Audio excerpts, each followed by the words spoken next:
Doctor साहिबा, जैसे भारतीय मीडिया को अगर हम देखें, वो तो सदर ट्रंप के बयान को भी और मार्को रूबियो के बिलखसूस बयान को भी अपनी फेवर में ही समझ रहे हैं। वो कह रहे हैं कि अमेरिका भारत की फेवर में एक्चुअली बयान दे रहा है कि भारत जल्दी से जल्दी जो भी कार्रवाई करना चाहता है वो बस कर ले। जब हम आलमी कवानीन की बात करते हैं, आलमी कवानीन किस पर लागू होते हैं? जब उसूलों की बात करते हैं, उसूल किस पर लागू होते हैं? जो प्रिंसिपल्स होते हैं, मैं बड़ी बात वाजे कर चुकी हूँ कि हम क्यों एक्सपेक्ट करते हैं कि एक इंसान जो कि बेजमीर है, जो कि घटिया है, जो कि फिरौन फितरत है, जो कि इंतहाई नफ्सियाती है, बाकायदा एक साइकोपाथ है, ये जंगलों में निकल गया था कुछ अरसा पहले।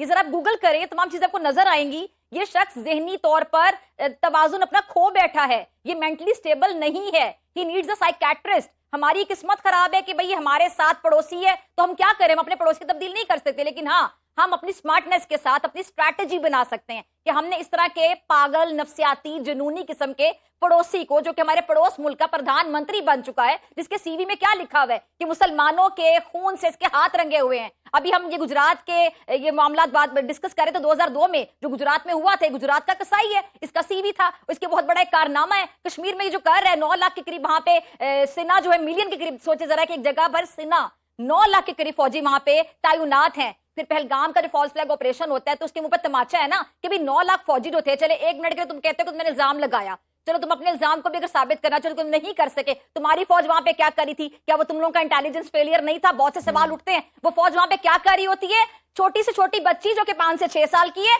और बड़ी से बड़ी खातून जो कि 80 साल की है, उसका रेप कर रही होती है। अक़वाम मुत्तहिदा का एक नुमाइंदा फूट फूट के रोने लगा ये रिपोर्ट पढ़ने के दौरान। ये भी आपको मिल जाएगा यूट्यूब पे कि वो रोने लगा, और रो किस बात पे रहा था कि बड़ी से बड़ी खातून जिसका रेप हुआ कश्मीर में, उसकी उम्र 80 साल थी, 80 ईयर्स। जरा आप सोचें कि 80 साल की खातून को भी ये नहीं छोड़ते इनके भूखे फौजी, इनकी भूखी सेना।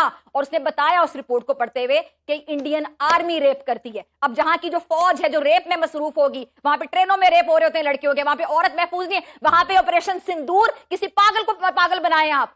ऑपरेशन सिंदूर किन के लिए? खवातीन को तहफ्फुज़ तुम प्रोवाइड नहीं कर सकते, उनकी इज्जतें बसों में, ट्रेनों में महफूज नहीं है। तुम लोग की सेना वहां पे खवातीन के रेप करती है और तुम चले वहां पे औरतों का सिंदूर बचाने।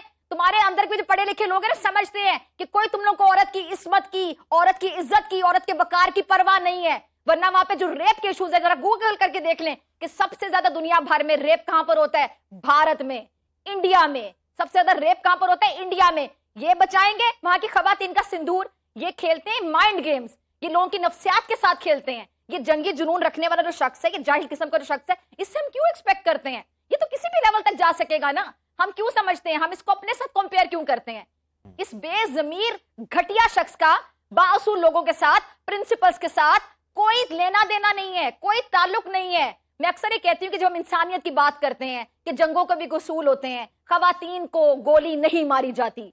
बाअसूल कौमें जंगों में खवातीन को गोली नहीं मारते, बच्चों पे अटैक नहीं किया जाता, जहां पे इबादत गाहें होती वहां पे अटैक नहीं किया जाता, हॉस्पिटल्स पे, डिस्पेंसरियों पे बमबारी नहीं की जाती। लेकिन 2 लोग हैं इस टाइम पे इस दुनिया में जिन पर ये असूल लागू नहीं होते। एक का नाम नेतन्याहू और दूसरे का नाम नरेंद्र मोदी, जो कि एक दरिंदा है, दरिंदा सिर्फ इंसान है। हम इससे क्यों एक्सपेक्ट करते हैं कि आबिजारियत कैसे करेगा, ये चीज वैसे करेगा? वो भी इंसानियत सोच, कोई भी हरकत कर सकता है, वो किसी भी लेवल तक गिर सकता है, क्योंकि जुनूनियत उसके सर पर सवार है, फिस्तायत उसके सर पर सवार है, और इस टाइम पे बुखलाहट भी सवार है, इस टाइम पे शर्मिंदगी का बोझ भी इसके सर पे सवार है। अपनी शर्मिंदगी को मिटाने के लिए, अपनी कंफ्यूजन को मिटाने के लिए, अपनी बुखलाहट को मिटाने के लिए, जग हसाई जो उस पर हो रही है, उन तमाम लोगों को अपनी रूह को तस्कीन पहुंचाने के लिए, घटिया शख्स अपनी बद रूह को तस्कीन पहुंचाने के लिए किसी भी लेवल तक गिर सकता है, किसी भी लेवल तक गिर सकता है। ये बात आप याद रखिएगा। अब हमारा एक इम्तिहान है जिस पर अभी तक मेरे ख्याल से बड़े कामयाब हुए कि हम वॉर स्ट्रैटेजी, पूरे रूल्स को समझकर चल रहे हैं, क्योंकि हमारी फौज अल्हम्दुलिल्लाह प्रोफेशनल फौज है।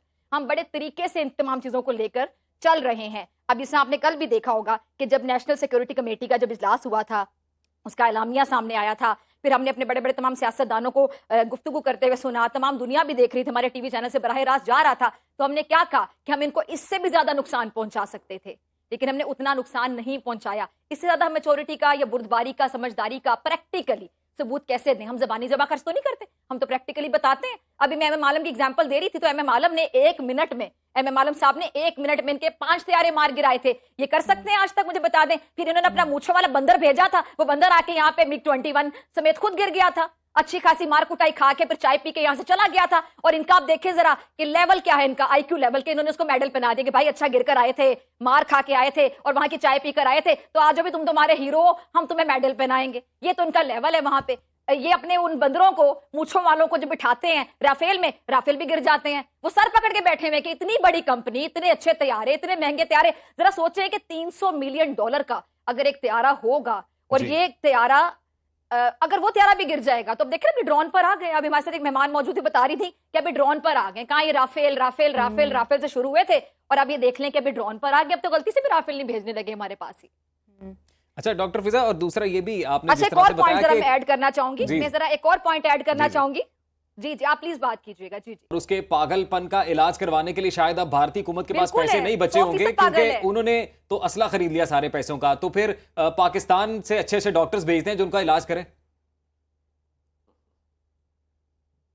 ویسے ایسے لوگ نا, میں بڑی بات کرنے جا رہی ہوں, اس طرح کے جو پاگل لوگ ہوتے ہیں اکثر خودکشی کر کے مرتے ہیں. اس حد تک کہ جو پاگل لوگ ہوتے ہیں نا اکثر یہ سوسائڈ کرتے ہیں. ہٹلر ہمارے سامنے, یہ نریندر مودی بھی مجھے لگتا ہے کہ کبھی نہ خودکشی کر کے بھی مر سکتا ہے. یہ جس حد تک یہ پاگل ہو چکا ہے, ان سے پھر اپنا وجود برداشت نہیں ہوتا. میں تو حیران ہوں کہ اتنا یہ جنونی شخص ہے, اتنا پاگل شخص ہے, اتنا سائیکوپیتھ ہے, اتنا نفسیاتی ہے کہ سارا دن اپنے ساتھ کیسے رہتے ہیں. یہ اپنی نیگیٹو سوچ کو, اپنی ایول اسپرٹ کو لے کر برداشت کیسے کرتا ہے سارا دن. اور آپ نے بڑی اچھی بات کی تھی, یہ ابھی جو جنت آپ نے بہت اچھی بات کی تھی کہ یہ جو 3-4 لوگ ان کے ارد گرد بیٹھے ہوئے, ان کے ہوتے ہوئے ان کو کسی دشمن کی ضرورت نہیں ہے. آپ راجناتھ سنگھ کو دیکھ لیں, آپ اجیت دوول کو دیکھ لیں, آپ امت شاہ کو دیکھ لیں اور نریندر مودی, یہ 4 لوگ جو نا یہ بھارت کے لیے کافی ہیں, بھارت کو نقصان پہنچانے کے لیے. اچھا ایک اور بات, یہ جو سکھ ہیں, یہ سکھوں کے حوالے سے ہمارا اور سکھوں کا کانفلکٹ کریٹ کرنا چاہ رہے ہیں. یہاں سے ذرا ایک پوائنٹ پہ غور کیجئے گا. کیوں کرنا چاہ رہے ہیں؟ کیونکہ یہ خالصتان تحریک سے بھی خوف زدہ ہیں, ان کے حواسوں پہ سوار ہے. جب بھی آپ فائٹ کر رہے ہوتے ہیں, جب بھی آپ لڑ رہے ہوتے ہیں, آپ کبھی یہ نہیں بتاتے کہ آپ کس چیز سے خوف زدہ ہیں. یہ بھی ایک آپ کی ایک وار اسٹریٹجی کا حصہ ہوتا ہے کہ آپ نہیں بتاتے دشمن کو کہ سائیکولوجیکلی آپ پہ وہ حاوی نہ آ جائے. آپ اپنے جذبات کو, اپنے ایموشنز کو, اپنے تاثرات کو چھپا کر رکھتے ہیں, آپ نہیں بتاتے. ورنہ آدھی جنگ تو آپ نفسیات سے بھی جیت سکتے ہیں, کسی کی نفسیات پہ بھاری پڑ کے. یہ کبھی نہیں بتائیں گے خالصتان تحریک سے کتنے خوف زدہ ہیں, لیکن یہ اتنے بے وقوف ہیں کہ انہوں نے یہ بھی بتا دیا کہ ہم خوف زدہ ہیں, ہم گھبرا رہے ہیں سکھوں سے. تبھی تو یہ جو پرتھوی والا انہوں نے ایک دوبارہ فلیگ آپریشن, یہ ایک another false flag operation consider ہوگا پہلگام کے بعد. ہم اس کو پہلگام کو لیٹسٹ سمجھ رہے تھے نا, یہ جو ابھی آج انہوں نے کیا وہاں پہ پنجاب سائڈ پہ انڈیا میں, آپ اس کو سمجھ لیں کہ پہلگام کے بعد جو لیٹسٹ ابھی فالس فلیگ آپریشن سمجھ لیں کہ وہ پرتھوی میزائل انہوں نے مارے ہیں آدمپور سے سری نگر تک, تاکہ سکھوں کو تاثر دیا جا سکے کہ پاکستانیوں نے تو شاید خدا نہ خواستہ پہ اٹیک کر دیا. بھائی ہم تو سکھوں سے بہت محبت کرتے ہیں, وہ بھی ہم سے محبت کرتے ہیں, اور ان کو اپنی اس غلطی کا بھی احساس ہے. آپ ذرا ہسٹری پڑھ کے دیکھ لیں, 1947 میں بھی جب پارٹیشن ہوئی تھی, جب پاکستان بنا تھا, تب بھی سکھوں کو استعمال کیا گیا تھا مسلمانوں کے خلاف, ان کو پمپ کیا گیا تھا, ان کو بھڑکایا گیا تھا مسلمانوں کے خلاف. اور اب وہ اپنی غلطی کا علل اعلان اظہار کرتے ہیں, وہ بتاتے ہیں کہ ہم سے تب غلطی ہو گئی تھی,